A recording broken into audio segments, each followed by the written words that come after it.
Hi guys, welcome to my YouTube channel. இன்னைக்கு joker 2 பற்றி review பார்க்க போகிறோம். So spoiler free review and spoiler review ரெண்டும் ஒரே வீடியோவில் இருக்க போகுது.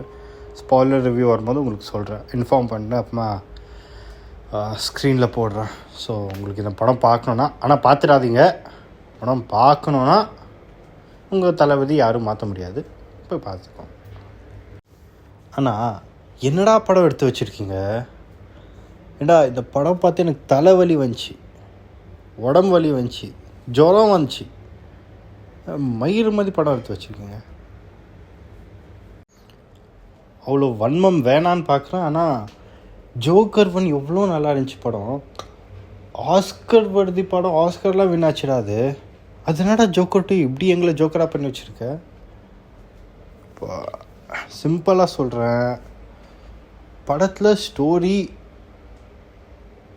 ரொம்ப கன்ஃபியூசிங்காக இருக்குது. அது எதுக்கு என்ன நடக்குதுன்னே புரிய மாட்டேங்குது. அவன் போகிறான் வரான், இவன் போகிறான் வரான், இங்கே மியூசிக் வருது, அங்கே டான்ஸ் ஆடுறாங்க. என்னத்துக்கு இல்லை எதுக்கு? ஆனால் இவங்களுக்கு இழுக்கணும், மில்க் பண்ணணும் எல்லா ஃப்ரான்ச்சைஸியும். மயிர் மாதிரி பண்ண. சரி, ஸ்டோரிக்கு வந்தால் இவன் எதுவும் இல்லை. பார்ட் 1 என்ன காட்டுறாங்க, அவன் அசேலம் போயிடுறான் ஜோக்கர். ஸோ இவன் ஆர்கமில் இருக்கான். அந்த ஒரு செனட்டர் வந்து, நீ ஆர்கமில் இருக்க வேண்டிய ஆள் இல்லை, ஒரு மென்டல் ஹெல்த் ஹாஸ்பிட்டலில் உனக்கு ட்ரீட்மெண்ட் பண்ணணும், நீ அங்கே தான் இருக்கணும். ஆர்கமில் இந்த மாதிரி ஒரு டஞ்சன் மாதிரி இருக்க ப்ரிசனில் நீ இருக்க வேண்டிய ஆள் இல்லை. ஸோ கோர்ட் ட்ரையலுக்கு போகலாம். அங்கே உனக்கு வேர்டிக் கிடைக்கும். ஒன்று உன்னை தூக்கில் போடுவாங்க, இல்லைனா உன்னை இதை வின் பண்ணால் you can go to mental health hospital. அங்கே உனக்கு நல்ல ட்ரீட்மெண்ட் எடுத்து உன்னை குணப்படுத்துவாங்க. ஏன்னா அக்கார்டிங் டு த செனட்டர் இவன் ஸ்பிளிட் பர்சனாலிட்டி இவனுக்குள்ளே இருக்குது. ஜோக்கர்ன்ற ஒரு கேரக்டரும் ஆர்த்தர்ன்ற இன்னொரு கேரக்டரும்.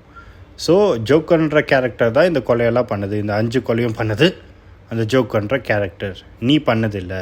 ஸோ கோர்ட் ரூம் ட்ரையல் போகலாம், அங்கேருந்து உனக்கு வேர்டிக் வரும், உனக்கு ஃப்ரீடம் கிடைக்கும். நீ ஒரு மென்டல் ஹெல்த் ஹாஸ்பிட்டல் போய் ரிக்கவரி ஆகி வாபஸ் வந்துட முடியும், இல்லை லைஃப் லீட் பண்ண முடியும்னு சொல்கிறாங்க.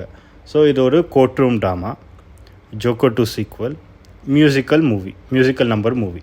இது 3 இருக்கிறதுனால இவங்களுக்கு எதில் ஃபோக்கஸ் பண்ணுறதுனே தெரில போல். ஏன்னா ஒரு சீனில் கோர்ட் ரூமில் ஒரு சீன் நடக்குது, கோர்ட் ரூம் ட்ராமா ஒரு சீன் நடக்குது.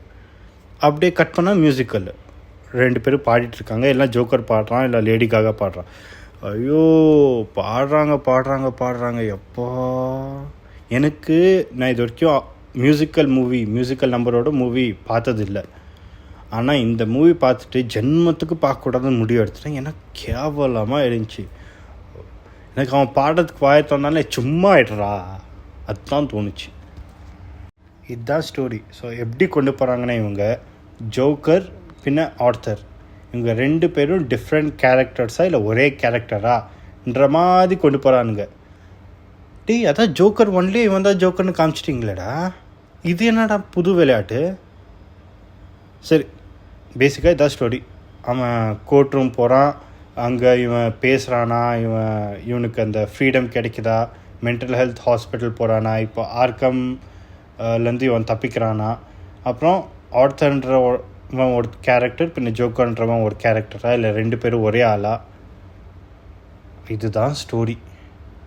ஆனால் இந்த ஸ்டோரியை எப்பா இழுக்கிறான் முடியலை. இந்த படம் பார்க்கணுன்னாலும் தயவு செஞ்சு பார்த்துடாதீங்க, அதுதான் என் ஒப்பீனியன். அதுவும் இந்த படம் ஒரு ஸ்லோ பர்ன் படம். எனக்கு ஸ்லோ பர்ன் பிடிக்கும். ஆனால் இந்த படத்தில் ஒரு இடத்துல ஸ்டார்ட் ஆகுது, ஸ்லோவாக பில்ட் ஆகுது, பார்த்தா ஒரு இடத்துல லிட்டரலாக பிளாஸ்ட் ஆகுது. அதுக்கப்புறம் படம் ஓகே எஸ்கலேட் ஆகும், இங்கேருந்து படம் கேயோட்டிக்காக போகும், அந்த எவ்வளோ விஷயம் நடக்கும்னு பார்த்துட்டு இருந்தா ஒன்றுமே இல்லை. ஃபியூஸ் பிடுங்கின மாதிரி ஒன்றுமே இருந்தில்ல படத்தில். இதில் லேடி காகா பற்றி சொல்கிறதுக்கு ஒன்றுமே இல்லையே. என்னத்தான் சொல்ல, கேரக்டர் எதுக்கு இருந்துச்சுன்றதை ஸ்பாய்லர் டாக்கில் சொல்கிறேன். ஆனால் ஒன்றும் ப்ரீஃபாலாம் சொல்ல முடியாது, பார்ப்போம். ஸோ இந்த கதையை பற்றி இன்னும் டீட்டெயிலாக பேசணுன்னா ஸ்பாய்லரோடு தான் பேசணும். அடுத்து அதான் பண்ண போகிறேன். இந்த படத்தோட ஒரு பாசிட்டிவ் பாயிண்ட்னா அது வாக்கின் ஃபீனிக்ஸோட ஆக்டிங். அப்புறம் ரெண்டாவது வந்து கலர் கிரேடிங் நல்லா இருக்குது. ஒரு சில சீன்ஸ் எல்லாம் நல்லா இருக்குது. அதை விட்டு ஒன்றும் இல்லை, ஒன்றும் சொல்லிக்கிற மாதிரி ஒன்றும் இல்லை.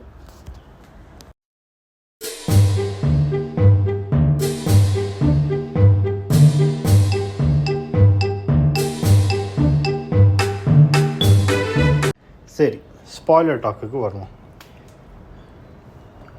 சிம்பிளாக ஒன்று தான், ஒரே விஷயம் தான் எனக்கு மண்டைக்குள்ளே ஓடிட்டு இருந்துச்சு. ஏன்னா ஜோக்கர் 1ல் அவன் தான் ஜோக்கர்னு காமிச்சிட்டிங்க, அப்புறம் ஜோக்கர் 2ல் அங்கேருந்து கண்டினியூ பண்ணீங்க, அவ்வளோதான் கதை. என்னடா ஜோக்கர் 2லேயும் அவன் ஜோக்கராக இல்லையான்னு காட்டுறீங்க. ஜோக்கர் 1ல் அவன் எண்ட் கிரெடிட் சீனில் அவன் இது ஒரு டாக்டரை கொன்று காலெல்லாம் ரத்தமாக இருந்து ஓடுற மாதிரி இருக்கும். சரி, அது இமேஜினேஷனே வச்சுக்கலாம். அப்படி இருந்தாலும் அந்த 5 கொலை பண்ணது அவன் தானே, 6 கொலை இன்க்ளூடிங் அவனோட அம்மாவையும் அவன் கொலை பண்ணுவான். அது அப்புறமா இது ஹார்லி குயின் கிட்ட சொல்லுவான். அவன் ஹார்லி குயினை லீன் கூப்பிடுவான் இந்த படத்தில், அது லேடி காகாவை. ஸோ ஜோக்கர் 1லேயே அவன் ஜோக்கராக மாறிட்டான்னு காட்டிட்டீங்க. அது என்ன திரும்பியும் செகண்ட் பார்ட்டில் அவன் ஜோக்கராக இல்லையா இல்லை டுவல் பர்சனாலிட்டியான்னு எனக்கு அந்த ட்ரையலு, பின்ன அவன் இது அசைலமில் இருக்கும்போது அவன் லைக் ஆர்த்தராக காட்டுறாங்க இல்லையா, இவன் ஜோக்கர் இல்லை ஆர்த்தர் இவன் இன்னும் ஒரு கொஸ்டினோடு காட்டுறாங்க இல்லையா, அதெல்லாம் பார்த்தா எனக்கு நம்பவே முடியல. ஏன்னா ஃபர்ஸ்ட் பார்ட் பார்த்துட்டேனே நான், அதில் தான் அவன் ஜோக்கர்னு ப்ரூவ் ஆயிடுச்சு. பின்ன என்னது அவன் ஜோக்கராக இல்லையான்னு காட்டிகிட்ருக்கீங்க இங்கே. அதுவும் ஒரு முக்கியமான விஷயம், Harley Quinn comic accurate Harley குயினில் அவள் ஒரு சைக்காட்ரிஸ்டாக இருப்பாள். அவள் வந்து இந்த ஜோக்கர்ன்ற கேரக்டரை இது சைக்கோ தெரப்பி பண்ணி லைக் அவன் மனசில் என்ன இருக்குன்னு புரிஞ்சுக்கிறதுக்கோசரம் இவன் கூட பழகுவாள்.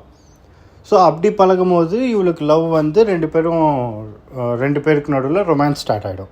அதுதான் ஒரிஜினல் ஹார்லி குயினோட ஸ்டோரி. இந்த படத்தில் ஹார்லி குயின் என்ன ஸ்டோரின்னு புரிய மாட்டேங்குது.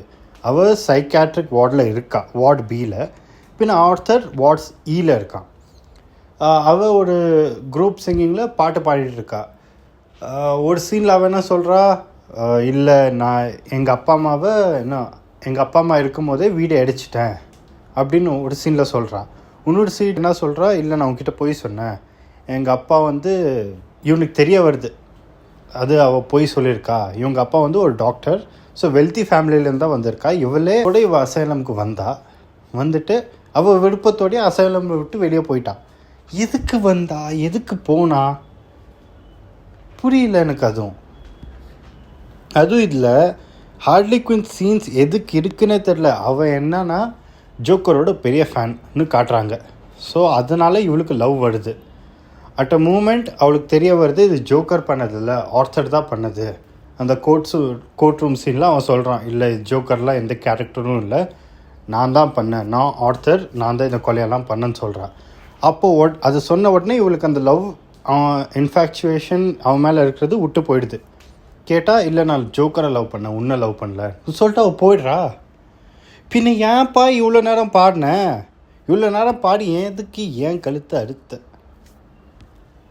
அதுவும் என்னென்னமோ நடக்குது இந்த மூவியில். அப்பா ஒரு சீனில் என்னென்னா அவள் இது சாலிட்டரி கன்ஃபைன்மெண்ட்னு இருக்கும், ஒரு பிரிசனரை தூக்கி ஒரு இருட்டு டஞ்சனில் போட்டு அங்கே அவனை 2 வாரமோ 3 வாரமோ வச்சிடுவாங்க, அவன் அப்படியே மென்டலாக போகிறதுக்கு. அதுக்குள்ளே இவள் வரா. இது கனவா நிஜமானு தெரில. பார்த்தா இவள் அதுக்குள்ளே எப்படி வந்தானா, இல்லை கார்டுக்கிட்ட பர்மிஷன் கேட்டுன்னு வரா. அந்த கார்ட்ஸ் எல்லாம் என்னடா பண்ணிருக்காங்க, இஷ்டத்துக்கு சிகரெட் கொடுக்குறானுங்க, இஷ்டத்துக்கு மேட்ச் பாக்ஸ் கொடுக்குறாங்க. ஆக்சுவலி அசைலமில் அதெல்லாம் அலௌட் இல்லை. பார்த்தா சரி இவன் ஆர்த்தருக்கு ஏதோ கொடுக்குறாங்கன்னா அவன் ஏதோ ஜோக் பண்ணிகிட்ருக்கான், இவங்களை எப்படியோ என்டர்டெயின் பண்ணுறான், அதனால இவனுக்கு கொடுக்குறாங்கன்னு வச்சுக்குவோம். அவளுக்கு எது கொடுக்குறாங்க, அவளை அந்த அசைலம் உள்ளே விட்டாங்க ஃபர்ஸ்ட்டு. செகண்டு அந்த சாலிட்டரி கன்ஃபைன்மெண்ட் வார்டில் ஆர்த்தர் மாட்டியிருப்பான். அவனும் பின்ன ஹார்லி குயின் தப்பிக்க ட்ரை பண்ணும்போது அவளை வெளியே அனுப்பிச்சிடுவாங்க. இவன் போய் உள்ளே மாட்டிக்குவான். அதுக்குள்ளே இவன் வரா. ஃபஸ்ட்டு அசைலம்குள்ளே எப்படி வந்தா, செகண்டு அந்த சாலிட்டரி கன்ஃபைன்மெண்ட்குள்ளே எப்படி போனா பார்த்து உள்ளே போய் மேட்ரு பண்ணிட்டுருக்காங்க 2 பேரும். அது எப்படி இவன் மூஞ்சில் அந்த மேக்கப்பெல்லாம் தடவி விட்டு மேட்ரு பண்ணுறானுங்க. பார்த்தா அடுத்த சீனில் இவன் ப்ரெக்னென்ட்னு சொல்கிறானுங்க. நீ என்னடா பண்ணி வச்சுருக்கீங்க? ஏன்னா ஃபர்ஸ்ட் மூவியில் ஒரு அன்பிலீவபிள் நரேட்டர். அப்படின்னா ஆர்த்தர் சொல்கிறது எதுவுமே நம்ப முடியாது எங்களுக்கு. ஏன்னா அவன் ஒரு கேர்ள் ஃப்ரெண்ட் இருக்கிற மாதிரி அவன் காட்டிக்குவான். கடைசியில் பார்த்தா அவள் கேர்ள் ஃப்ரெண்டெல்லாம் இல்லை, இவனே அவன் கற்பனையில் ஒரு கேர்ள் ஃப்ரெண்டாக அவளை நினச்சிட்டு இருப்பான்னு காட்டுவானுங்க. சரியா? அது ஸ்லோ பர்ன். இவன் ஒருத்தனா கொலை பண்ணுறது, அவ்வளோ அடி வாங்கி அதுக்கப்புறம் 3 பேரை கொலை பண்ணி அதுக்கப்புறம் இன்னொருத்தனை கொலை பண்ணி லைவ் டிவியில் போய் அவன் இன்னொருத்தனை கொலை பண்ணி, ஸோ அப்படி ஒரு ஸ்லோ பர்ன் இருந்துச்சு. ஸோ அங்கே ஆர்த்தர்லேருந்து ஜோக்கராக மாறுறான் கொஞ்சம் கொஞ்சமானு இருந்துச்சு. ஏன் இன்ஃபேக்ட் இந்த மூவி வந்துட்டு பிறகும் எல்லோரும் பயப்பட்டாங்க எங்கே சைக்கோபேத்ஸ் எல்லாம் ஜாஸ்தி ஆகிடுவாங்களோ ரியல் வேர்ல்டுன்னு. ஏன்னா அவ்வளோ இம்பேக்ட் ஆச்சு ஒருத்தனுக்கும் இந்த மூவி. என்னடா சீக்வல் இது, அதுவும் பார்ட் 1ல் இவன் இவ்வளோ பண்ணுறான். எனக்கு எதுக்கு பார்ட் 2 அவ்வளோ கடுப்பாகுது, அவ்வளோ பிடிக்கல. நான் பார்ட் 1ல் அவ்வளோ ட்ரை பண்ணுவானுங்க. ஒரு கேரக்டர் இந்த உலகத்தினால லைக் அவனை சுற்றி இருக்கவங்கனால ரொம்ப கஷ்டப்பட்டு சின்ன வயசுலேருந்தே ஒரு ட்ரமாட்டிக் ஈவெண்ட்டோடு வளர்ந்துருக்கான். அதெல்லாம் அவன் உள்ளே பரி பண்ணி வச்சுருக்கான். ஸோ அதுக்கப்புறம் அவனை சுற்றி இருக்கவங்க அவனை இன்னும் இல்ட்ரீட் பண்ணுறாங்க, அடிக்கிறானுங்க, மிதிக்கிறானுங்கன்னு அவன் ஓடுறான். ஓடிட்டு பிறகும் ஒரு பாயிண்டில் அவன் நின்று அவன் மயிரா போச்சுன்னு சொல்லி எல்லோரும் எதிர்த்து நின்று அடிக்கிறான். சரி இந்த உலகமே இப்படி தான் சொல்லிட்டு அவன் எதிர்த்து நின்று அடிக்கிறான். அடித்து ஒரு சைக்கோபேத்திக் கேரக்டர் ஆகி ஜோக்கராக மாறுறான். செகண்ட் படத்தில் அவன் அதெல்லாம் எதுக்கு பண்ணுறான்? இப்போது செகண்ட் படம் பார்த்தா ஒரு கிளாரிட்டி கிடைக்கணும் எங்களுக்கு. ஓகே, இந்த பாயிண்ட்லேருந்து பாயிண்ட் ஏலேருந்து பாயிண்ட் பிக்கு வந்திருக்காங்க. இவனுங்க என்னன்னா பாயிண்ட் ஏலேருந்து பாயிண்ட் பிக்கு வந்துருப்பானுங்க. ஆனால் பிக்கு வந்துட்டு பாயிண்ட் ஏ நடந்துச்சா இல்லையா, இல்லை அது உண்மைதானா இன்னும் கொஸ்டின் கேட்குறானுங்க. எனக்கு என்ன தோணுதுன்னா, இந்த டைரக்டருக்கு பிடிக்கல சீக்வல் பண்ணுறது. சரியா? அவன் டிசைட் பண்ணிட்டான், சும்மா தொந்தரவு பண்ணிட்டே இருப்பானுங்க சீக்வல் பண்ணலன்னா, இல்லை வேறு யாருக்காவது கொடுத்துருவானுங்க. ஸோ அதனால் என்ன பண்ணுறேன், இந்த கேரக்டர் நானே ஸ்பாயில் பண்ணிடுறேன்னு சொல்லி அவன் இந்த மாதிரி ஒரு படத்தை எடுத்து வச்சுருக்கான். இன்னொரு முக்கியமான விஷயம் சொல்லணும், ஆர்த்தரை ஜோக்கர்ன்ற ஆர்த்தரை இல்லை ஆர்த்தர்ன்ற ஜோக்கரை இந்த படத்தில் கொன்னுடுறானுங்க கடைசியில். பார்த்தா இன்னொருத்தன் பின்னாடி.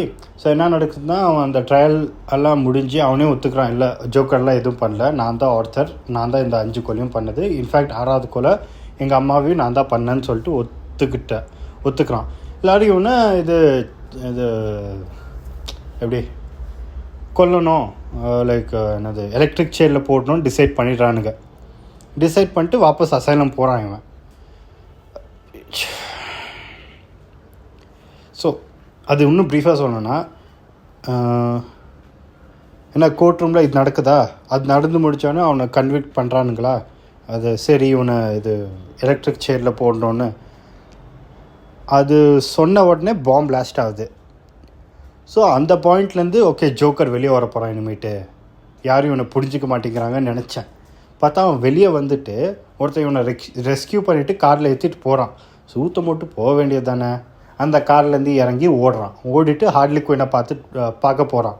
அவள் அந்த ஸ்டேட்ஸில் இவன் டான்ஸ் ஆடினானே அந்த ஸ்டேட்ஸில் இருக்கான். அங்கே போயிட்டு 2 பேரும் ஓடி போயிடலாம்னு சொல்கிறான். அவள் இல்லை நான் ஜோக்கர் தான் காதலிச்சேன், இன்னும் இல்லை எனக்கு இந்த ஆர்த்தர் வேணாம், எனக்கு ஜோக்கர் தான் வேணும்னு சொல்லிட்டு அவள் போயிடுறான். பார்த்தா திரும்பி அவன் போலீஸ்கிட்ட மாட்டிக்கிறான், அசேலம்குள்ளே போகிறான். அசேலம்குள்ளே போயிட்டோன்னே இவனோட ஃப்ரெண்டு ஒருத்தர் இருப்பான். அவன் உன்கிட்ட ஒரு ஜோக் சொல்லணும்னு சொல்லுவான். அவன் சரி சொல்லுன்னு கேட்பான். அவன் ஏதோ ஒரு கேவலமாக ஒரு ஜோக் சொல்லிட்டுருப்பான். சொல்லிட்டு இருக்கும்போது கத்தி எடுத்து குத்திடுவான். இவனை குத்திட்டு இவன் துடிச்சிட்டு இருப்பான், கீழே விழுந்து துடிச்சிட்டு இருப்பான். பின்னாடி பார்த்தா அவன் மூஞ்சி கட் பண்ணிகிட்ருப்பான், ஜோக்கரோட ஸ்மைல் மாதிரி அவன் மூஞ்சி கட் பண்ணிகிட்ருப்பான். ஸோ இப்போ பின்னாடி இருக்கவன் ஜோக்கரா, இல்லை இவன் தான் ஜோக்கரா, இல்லை ஜோக்கர்ன்றது ஒரு ஐடியாலஜியா, யார் வேணாலும் ஜோக்கராக மாடலான்னு, அதை அப்படி ஐடியாலஜின்னு எடுத்துகிட்டு போனாலும் அது ஒழுங்காச்சு பண்ணிடக்கூடாதா இவனுங்க என்னமோட. ஸோ மொத்தத்தில் என்னென்னா, இந்த படம் என்னத்துக்கு எடுத்தானுங்க, என்ன சொல்ல வரானுங்க, இல்லை இதுக்கப்புறம் எடுக்கவே வேணான்னு சொல்லிட்டு இந்த படத்தை எடுத்து முடிச்சிட்டானுங்களா, இல்லை ஒரு நல்ல படம் இருந்துச்சு, நல்ல லெகசியான ஒரு படம் இருந்துச்சு, ஹையஸ்ட் பாக்ஸ் ஆஃபீஸ் கலெக்ஷன் இருந்துச்சு, ஆர்ரேட்டட் படத்தில் இந்த ஜோக்கர் படத்துக்கு, ஜோக்கர் 1க்கு இதை இப்படி ஸ்பாயில் பண்ணி வச்சுருக்கானுங்க. டைரக்டர் ஃப்ரஸ்ட்ரேட் ஆகிட்டு இப்படி எடுத்தானா, இல்லை எதுக்கு எடுத்தான் இதை, எதுவுமே தெரில. மொத்தத்தில் இந்த படம் என்னென்னா மொக்கையாக இருக்குது, போனால் தலைவலி வரும். அப்படியும் போய் பார்க்கணுன்னா மியூசிக்கல் நம்பர் நல்லா இல்லை, ஸ்டோரி என்ன நடக்குதோ புரியல, எதுக்கு அவன் இதெல்லாம் பண்ணுறான்னு தெரியல. கடைசியில் எப்படி எப்படியோ போய் முடிக்கிறானுங்க. வெளியே வந்தவொடனே எனக்கு தான் தலைவலி வந்துச்சு. உங்களுக்கு இஷ்டம் இருந்தால் இந்த படத்தை பாருங்கள். என்னோடய சஜஷன் வேணாம். உங்களுக்கு அப்படி மியூசிக்கல்லாம் பிடிச்சிருந்துச்சின்னா லாலான்னு ஒரு படம் இருக்குது, அது எனக்கு ரொம்ப பிடிச்ச படம். அந்த மியூசிக்கலோடு சேர்ந்த படம் தான். ஸோ அது வேணால் பாருங்கள். ஸோ மொத்தத்தில் என்னென்னா இந்த படம் நல்லா இல்லை, கொஞ்சம் கூட நல்லா இல்லை. வந்ததுலேயே வர்ஸ்ட்டு படம்னா இதுதான் சொல்லுவேன். ஏன்னா அவ்வளோ போரிங்கு, அவ்வளோ இழுவை, என்னத்துக்குன்னு தெரில, இவனுக்கு என்ன சொல்ல வரானுங்கன்னு தெரில. ஸோ உங்களுக்கு பிடிச்சிருந்துச்சின்னா இந்த படத்தை போய் பாருங்கள். செகண்ட் பார்ட்டில் எப்படி சொதப்பி வச்சுருக்கான்னு அந்த த்ரில்லுக்காக போய் பார்க்குறீங்கனாலும் பார்க்க வேணான்னு தான் சொல்லுவேன். ஏன்னா ஒன்றும் நடக்காது. அதுக்கப்புறம் உங்கள் இஷ்டம். ஸோ அடுத்த மூவி ரிவ்யூவில் பார்க்கலாம். பை.